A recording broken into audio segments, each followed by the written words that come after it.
어둠이 짙게 드리운 밤, 한가로운 밝은 달이 영구산 하늘에 떠 있고 차가운 달빛이 산 사이로 흘러내려 이 신성한 땅에 은빛 비단결을 두른 듯하다. 부처님은 산꼭대기의 바위 좌대에 앉아 여러 제자들과 함께 깊은 선정에 잠겨 있었다. 이 고요한 순간에 한 젊은 비구가 혼란스러운 표정으로 침묵을 깨고 앞으로 나아가 합장하며 공경심을 담아 부처님께 생사의 윤회에 관한 질문을 드렸다. 이 질문은 그 자리에 있는 모든 이들의 깊은 성찰을 불러일으켰다. 세존, 제자가 최근 마음속에 한 세상 동안 맴돌아 수없이 생각해도 알 수 없는 의문이 있습니다. 만약 정말 전생과 현생이 존재한다면 사람이 환생하기 전에 자신이 어디에 태어날지 알 수 있을까? 자신이 부모를 스스로 선택할 수 있을까? 부처님께서는 자비롭게 두 눈을 뜨시고 금빛 광명이 미간에서 발하여 제자들의 마음속 혼란을 밝혀주셨다. 부처님은 살짝 손에 땀을 맺히시고 두 손을 법인으로 맞추셨으며 목소리는 천상의 소리처럼 산중에 울려 퍼졌고 한마디 한마디가 지혜와 자비로 가득 차 있었습니다. 참 좋습니다. 안욕따라 삼맥삼보리. 내가 묻는 것은 생명의 윤회 본질에 관한 것이다. 중생의 윤회는 마치 수레바퀴가 도는 것과 같아 쉬지 않으며 이 속에 깊고도 신묘한 진리가 있나니 너희에게 자세히 설명해 주리라. 부처님의 목소리는 마치 깨달음을 주는 신비로운 음처럼 젊은 비구의 마음을 크게 흔들었고 그는 재빨리 두 손을 합장하며 진지하게 부처님의 가르침을 경청하였다. 부처님께서 계속 말씀하셨다. 중생들이 죽은 후에 신식이 육신을 떠나 중음신이라 불리는 단계를 거치고 나서야 새로운 태장으로 들어가게 된다. 이 단계에서 신식은 완전히 무지하지도 않고 완전히 명료하지도 않다. 안개 속의 배와 같아서 방향을 느낄 수는 있지만 앞으로의 길을 뚜렷하게 볼 수는 없다. 젊은 비구는 선명이라 불렸으며 그는 부유한 가문 출신이었지만 영화를 버리고 단호히 부처님의 길을 따라 수행하기로 선택했다. 그는 윤회의 고통을 깊이 이해하고 생사의 해탈을 갈망하여 이 문제에 특별히 주목하였다. 부처님께서 살며시 미소 지으시며 대세지 보살께 돌아서서 말씀하셨다. 대세지여, 너는 정토와 인연이 깊고 생사윤회에 대해 매우 잘 알고 있으니 너로 하여금 선명에게 의욕을 해소하게 하여 그가 이 이치를 더 깊이 이해할 수 있도록 하라. 대사는 보살과 함께 두 손을 합장하고 부처님께 공손히 예배한 후 부드러운 눈길로 선명 비구를 바라보며 말했다. 선명아, 내가 묻는 일은 중생의 생사윤회에 관한 비밀과 관련되어 있으며 그 안에는 인연과 과보, 업력의 인과관계 등 여러 측면에서 이해해야 할 내용이 매우 광범위하다. 보살의 목소리는 맑은 산속 샘물과 같아 고요한 밤하늘을 천천히 흘러가며 모든 이의 마음밭을 촉촉이 적신다. 옛날에 마가다국의 비설리라는 이름의 젊은 브라만이 있었는데 그는 학식이 깊어 여러 베다 경전을 능통했지만 생사의 수수께끼를 끝내 풀지 못했다. 그는 깊이 생각했지만 끝내 답을 찾지 못했고 마음은 혼란과 불안으로 가득 차 있었다. 어느 날 그는 혼자서 외딴 산속을 걷고 있었다. 오래도록 그를 괴롭힌 난제를 풀어줄 지혜로운 스승을 만나기를 희망하며 결국 그는 고행하는 선인을 만났다. 비설리께서 공손히 선인께 절을 올리며 여주었다. 선인님, 왜 세상에는 부귀한 집에서 태어나 영화를 누리는 사람이 있고 가난한 집안에서 태어나 삶의 고통을 겪는 사람이 있습니까? 왜 어떤 이는 천성이 총명하여 한 번에 깨닫는 반면 어떤 이는 돌처럼 어리석어 깨달음이 어려운 것입니까? 이것이 도대체 왜 그런 것입니까? 선인은 지팡이를 들고 하늘을 가리키며 말씀하셨다. 비설리여, 내가 그 해답을 알고자 한다면 나를 따라오거라. 말씀이 끝나자마자 비사리는 갑자기 천지가 빙글빙글 도는 듯한 어지러움을 느꼈고 거대한 소용돌이 속에 있는 것 같았다. 그가 다시 눈을 떴을 때 자신이 이미 이상한 경지에 있음을 발견했다. 이곳은 안개가 자욱하게 드리워져 있고 빛과 그림자가 변화하며 희미하게 수많은 영혼 모양의 빛점들이 떠다니는 것이 보이는데 마치 밤하늘에서 반짝이는 별들 같다. 여기는 중음경계로 선인이 설명하길 망원이 이곳에서 환생을 기다리며 일정한 특별한 시기를 거친 후 각자의 업력에 따라 새로운 생명으로 다시 태어난다고 하였다. 피셀리경은 땅을 살피며 눈앞의 광경을 바라보니 그 광점들은 어떤 것은 밝고 어떤 것은 희미하며 어떤 것은 고요하고 어떤 것은 요동치고 있었다. 각각의 광점은 서로 다른 에너지와 기운을 발산하고 있었다. 모든 영혼은 전생의 업력을 지니고 있다. 조상께서 계속 말씀하시기를 이 업력은 씨앗과 같아 그들의 미래 운명을 결정한다고 하셨다. 저쪽을 보아라. 선인이 가리키는 방향을 따라 비사리, 비사리는 주변의 빛점들보다 훨씬 더 밝은 특별한 빛점을 보았다. 그 빛은 부드럽게 퍼져나가며 특히 눈길을 끈다. 그 빛나는 점은 아래 세속 세계로 떠내려가고 있으며 그것은 환생하려고 합니다. 선인이 말하였다. 우리 함께 그것을 따라가 보자. 그것이 어떻게 선택할지, 그리고 그 선택의 근거가 무엇인지 보자. 선인의 인도로 비설리의 의식은 그 빛점을 바짝 따라갔다. 그 빛나는 점은 인간 세상 위를 떠다니며 수많은 가정을 내려다보았고 마치 여행자가 자신의 안식처를 찾는 것 같았다. 그는 한 부유한 상인의 집에 잠시 머물렀는데 그곳의 부유함과 호화로움에 끌린 듯했다. 이어서 그는 한 관리 가문의 집으로 떠났고 그곳의 권세와 지위에 동요되었다. 마지막으로 그는 평범한 농가 한 집 앞에 멈춰 섰다. 그들은 젊은 부부였으며 가정 형편은 넉넉하지 않았고 초라한 초가집에 살고 있었지만 화목하게 지내며 부지런하고 선량하여 얼굴에는 항상 행복한 미소가 가득했다. 남자는 매일 부지런히 밭을 갈며 해가 뜰 때 일어나서 해가 질 때 쉬지만 생활의 고난을 결코 불평하지 않는다. 매일 저녁, 그는 지친 몸을 이끌고 집으로 돌아올 때마다 들판에서 따온 야생화를 한 다발씩 아내에게 가져다 주었다. 여자는 정성껏 음식을 준비하고 문 앞에서 남편의 귀가를 기다리며 자신의 부드러움과 배려로 이 소박한 집을 따뜻하게 한다. 비록 생활은 청빈하지만 그들은 늘 만족하며 서로를 소중히 여기고 삶에 감사한다. 그들은 마음씨가 착하고 남을 돕는 것을 좋아하며 특히 집 앞을 지나는 행각 승려들에게 항상 관대하게 시주하며 할 수 있는 한 최선을 다해 도와준다. 보았는가? 선인이 물었다. 이 영혼은 미래에 가능성 있는 부모를 관찰하고 있으며 그의 선택은 무작위가 아니라 깊이 숙고한 결과이다. 그는 업력의 인도와 수행의 목표에 이끌린다. 동시에 그는 부모님의 덕행, 가정의 분위기, 그리고 미래의 기원을 고려하고 있다. 이러한 요인들은 그의 선택에 모두 영향을 미칩니다.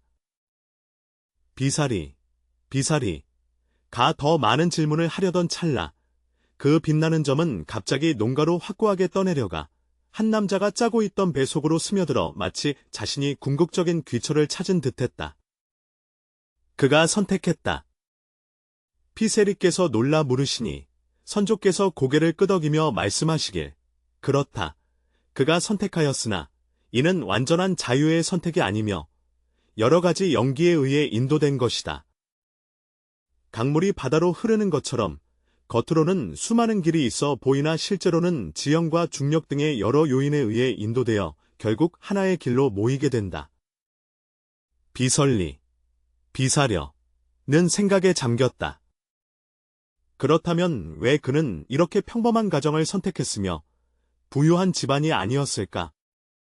과연 그는 영화를 갈망하지 않았던 것일까? 선인은 미소를 지으며 말했다. 이것이 내가 너에게 보여주고자 하는 신비이며 여기에는 더 깊은 인과관계가 담겨 있다. 말이 끝나기 무섭게 상황이 갑자기 변하여 비사리는 또다시 산속으로 돌아왔다. 마치 방금의 경험이 꿈인 듯했다. 선인, 그 후에는 그 영혼은 왜 번영하고 부유한 가정이 아닌 청빈한 농가를 선택했는가? 비살이 극렬하게 묻기를 그는 답을 알고자 열망하며 자신의 마음속 의욕을 풀고자 하였다. 선인의 눈에 깊은 광채가 스치며 그 속의 비밀을 알고자 한다면 더 깊이 수행하여 생사의 윤회의 진리를 깨달아야만 그 인과 관계를 진정으로 이해할 수 있다. 대사지보살께서 여기까지 말씀하시고 잠시 멈추셨다. 그리고 자리에 앉아있는 모든 이들을 바라보셨는데 특히 선명비구에게 시선을 고정하셨다. 선명비구는 눈빛이 빛나고 표정이 집중되어 이야기의 다음 전개를 매우 기대하는 듯했다. 그 비사리인은 나중에 그 영혼이 왜 번영하고 부유한 가문 대신 평범한 농가를 선택했는지 알게 되었는가? 선명비구는 참을 수 없이 급하게 물었고 그는 답을 알고 싶어 자신의 마음속 의문을 풀기를 갈망했다. 대사지보살의 눈에서는 지혜의 빛이 빛났고 비사리 역시 다시 그 선인을 찾아갔다.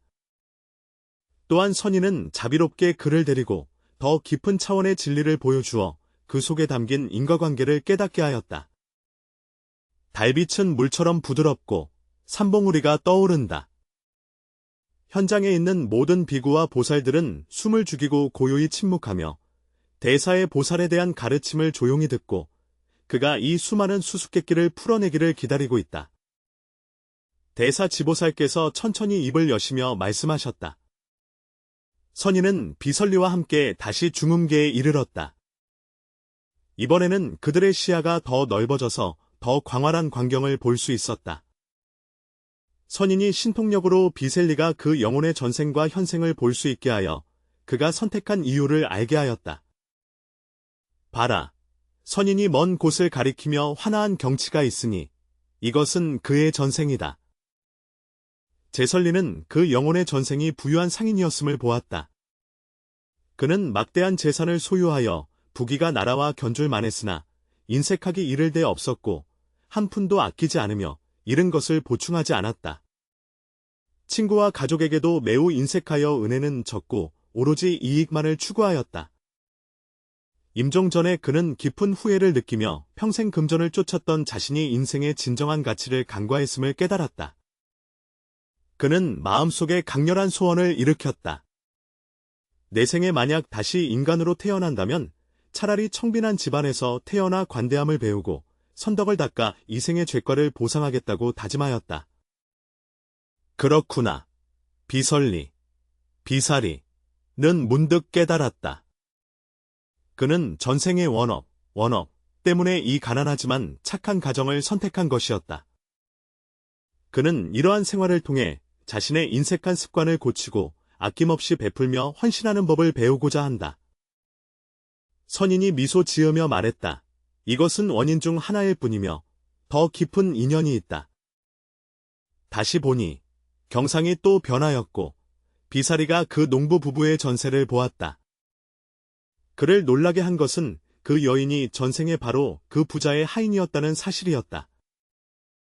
그녀는 마음씨가 착하여 가난한 사람들을 동정하며 여러 번 몰래 주인의 재물을 가져다가 그 어려운 이들을 도왔다. 임종 전에 그 하인도 한 가지 서원을 세웠다.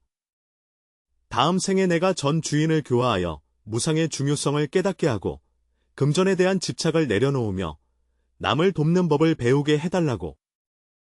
이는 숙세 인연으로 선조들은 영혼이 인연이 있는 부모 곁으로 인도된다고 설명하였습니다. 그들 사이의 인연은 이미 전생에 심어져 있었습니다. 그렇다면 모든 사람이 스스로 내세의 부모를 선택할 수 있는 것일까요? 비선인은 자신의 운명을 스스로 결정할 수 있을지 알고 싶어 했다.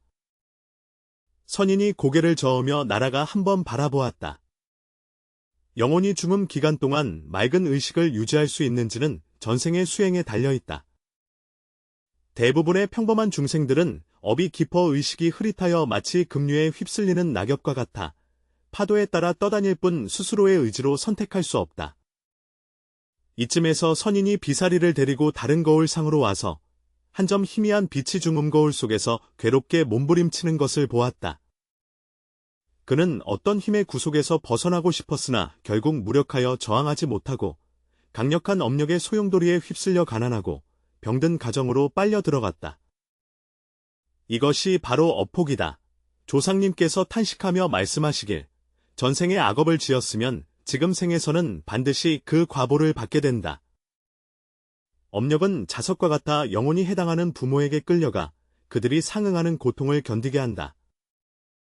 비설리는 이해하지 못한다. 만약 업력이 정해져 있다면 선택이라는 말이 어찌 있을 수 있겠는가? 우리는 단지 수동적으로 운명의 배치를 받아들여야만 하는 것일까요? 생사윤회는 정해진 운명도 있지만 변화도 있습니다. 선인들의 심오한 시선은 구름과 안개를 뚫고 마치 모든 것을 꿰뚫어 보는 듯합니다. 수행이 깊은 자는 원력으로 업력을 초월하여 능동적으로 다음 생을 선택하고 자신의 운명을 바꿀 수 있다. 선악이 혼재된 자는 업력이 지배적이지만 여전히 일정한 선택의 여지가 있어 선행을 쌓아 업력의 영향을 줄일 수 있다. 그리고 그 악업이 깊은 자들은 완전히 업력에 이끌려 선택의 여지가 없으며 수동적으로 악보를 받을 수밖에 없다. 갑자기 선인이 먼 곳에 한 빛나는 영역을 가리키며 말했다.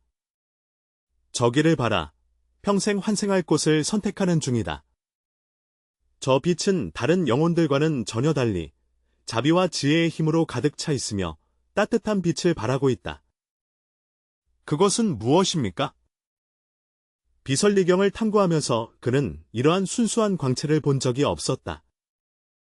그는 보살이었으며 선조들께서 설명하시길 그는 이미 생사윤회를 초월하였고 고의로 윤회에 다시 들어가지 않고 열반의 고요함을 누리고 있다고 하셨다.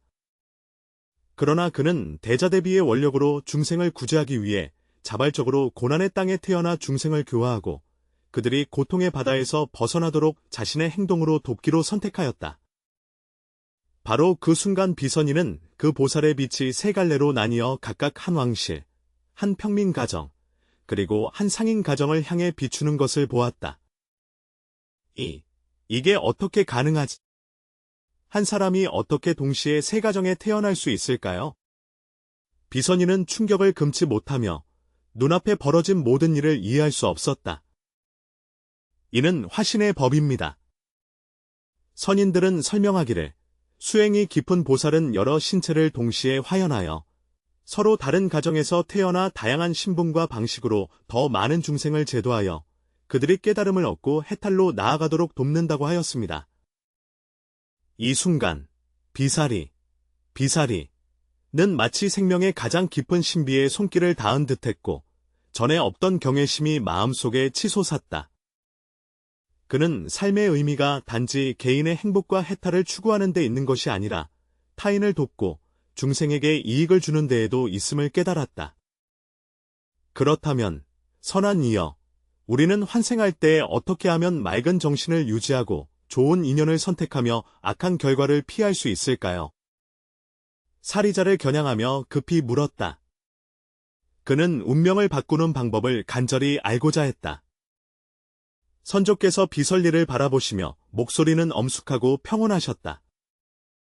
이번 생애의 수행은 선택이며 마음을 정화하고 복덕을 쌓아 임종 시에는 바른 마음을 유지하여 탐욕, 진심, 치에 미혹되지 않는 것이다.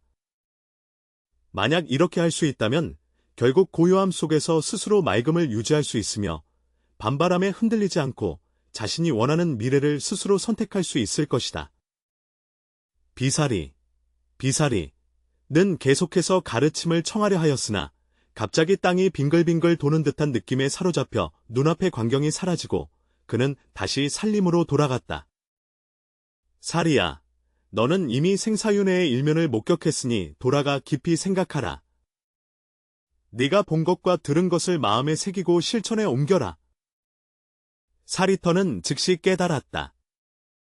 방금의 경험은 선인이 신통력으로 나타낸 것으로 그가 생사의 오묘함을 직접 체험하게 하여 수행 의지를 불러일으키기 위함이었다.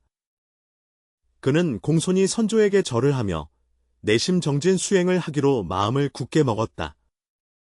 이는 자신만을 위한 것이 아니라 부모님과 모든 중생을 위한 것이기도 하다. 대사이신 보살께서 여기까지 말씀하시고 잠시 침묵하신 후 자리에 있는 모든 사람들, 특히 선명 비구를 바라보셨다.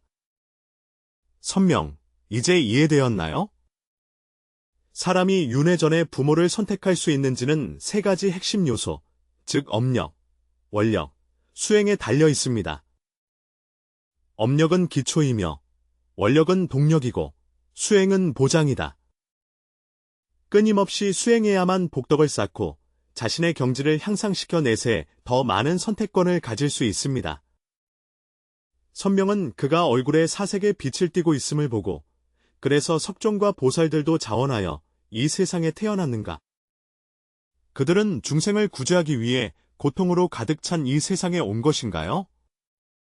이때 부처님은 살짝 미소를 지으시며 그의 몸에서 황금빛 광채가 천천히 퍼져나와 영취산 전체를 밝히셨다. 열애와 보살은 대자비의 원력으로 세간을 이루시되 업력에 얽매임이 없고 오직 중생을 구제하기 위함이다. 그들은 중생이 고통받는 것을 참지 못하여 여러 번 이 세상에 와서 자신의 지혜와 자비로 중생을 해탈로 인도합니다. 마치 밝은 달이 수천강에 비치는 것과 같으니 비록 수천강의 달의 그림자가 있으나 실제로 달의 본체는 항상 한결같이 의지되어 있다. 열애보살은 비록 서로 다른 상을 나타내지만 그 본질은 모두 같으며 모두 중생을 이롭게 하기 위함이다. 선명 비고의 눈에 눈물이 고였다. 그는 집을 떠날 때 나이 드신 부모님의 슬픈 얼굴이 떠올랐다. 이제 생사윤회의 비밀을 깨닫고 그는 자신의 수행 결심을 더욱 굳건히 하였다. 이는 오직 자신만을 위한 것이 아니라 부모님과 모든 중생을 위한 것이기도 하다. 그는 정진 수행하여 이른 시일 내에 보리를 증득할 것을 서원하고 고향으로 돌아가 부모님을 교화하여 그들 또한 불법을 이해하고 윤회의 고통에서 벗어나게 하리라 다짐하였다. 보살님, 저는 이해했습니다. 이번 생의 부모님은 선현일 수도 있고 업력의 인도로 인할 수도 있으며 스스로 선택한 것일 수도 있습니다. 어떤 이유에서든 우리는 효도를 하고 감사하는 마음을 가져야 하며 동시에 정진하여 수행해야 합니다. 다음 생에는 더 나은 선택을 할 수 있어 더 많은 중생에게 이익을 줄 수 있기를 바랍니다. 대사와 보살이 미소 지으며 고개를 끄덕였다. 선제, 이미 그 핵심을 얻었구나. 오늘 배운 지식을 실제 생활에 적용하여 부모님께 효도하고 스승님을 존경하며 중생을 이롭게 하여 조속히 보리를 증득하기를 바랍니다. 달빛은 물처럼 조용히 각자의 마음속을 흐르며 그들의 마음을 깨끗이 씻어내고 지혜를 자라게 합니다.